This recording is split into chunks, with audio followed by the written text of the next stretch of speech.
అందరికీ ప్రైజ్ అండి. ఈరోజు దేవుని వాగ్దానం యోహాను 5:14. ఆయన బట్టి మనకు కలిగిన ధైర్యం ఏదనగా ఆయన చిత్తానుసారంగా మనం ఏది అడిగినను ఆయన మనవి ఆలకించును. ప్రియ దేవుని బిడ్డలారా, ఆయన చిత్తానుసారంగా మనం ఏదైనా అడిగినప్పుడు దేవుడు ఖచ్చితంగా ఆలకిస్తాడు. ఆఫ్రికా ఖండంలో నాతాన్ ఒక దైవజనుడు తన ఇంటికి 20 కిలోమీటర్ల దూరంలో చర్చ్ ఉంటుంది. చర్చికి వాక్యం ప్రకటించడానికి వెళ్తుంటాడు.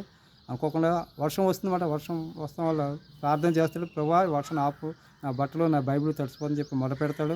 అయినా వర్షం మరింత మోపుగా వస్తుంది. తను బాధపడతాడు, లెగుస్తాడు, వెళ్ళిపోతాడు. ప్రార్థన చేసి అక్కడ అయ్యో వాక్యం ప్రకటిస్తాడు. అయ్యో నేను చేస్తేనే ప్రార్థన దేవుడు ఆలకించడు, ఇక నా అనేక మందికి ప్రార్థన చేయండి దేవుడు ఆలకిస్తున్నాడు అని చెప్తున్నా కానీ ఎలా జరుగుతుంది ఏంటి అని చెప్పి ఆలోచనలో పడతాడు. భోజనం కూడా చేయకుండా నిరుత్సాహపడిపోతాడు. అనుకోకుండా ఒక ముగ్గురు యువకులు వచ్చి డోర్ కొట్టి, పాస్టర్ గారు మీరు ఇక్కడ వాక్యం ప్రకటించడం వల్ల ఇక్కడ ఉన్న సారా కాసేటోళ్ళు, ఈ మంత్రస్వాములు వీళ్ళందరూ కలిసి అనేక జనం మారిపోతున్నారని చెప్పి మాకు డబ్బులు ఇచ్చి మిమ్మల్ని చంపేయమని చెప్పారండి. మేము మిమ్మల్ని చంపుదామని చెప్పి అడవిలో కాపు కాసామండి. ఈరోజు కాస్తే వర్షం వచ్చింది. వర్షం వచ్చడం వల్ల మా గన్నలు పేరలేదండి. పటాష్ పేలకపోవడం వల్ల మీరు సేవ్ అయ్యారండి. మమ్మల్ని క్షమించండి, ఏమనుకోకండి, మీ దేవుడికి మొరపెట్టండి, మమ్మల్ని క్షమించమని అడగండి, మేము చేసిన తప్పును బట్టి అని చెప్పి వాళ్ళు చెప్పి వెళ్తారు. దేవుని బిడ్డలారా, దేవుడు మనం ఏదైనా ఒకటి మనకు జరగలేదంటే దానికి మేలైంది ఏదో మరింత బలమైంది ఉందనే విషయం మనం గమనించగలగాలి. ఇట్టి విషయాన్ని మీరందరూ కూడా పరిశుద్ధాత్మ సమక్షంలో గమనిస్తారని చెప్పి ఆశిస్తున్నాను. అందరికీ ప్రైజ్ లార్డ్.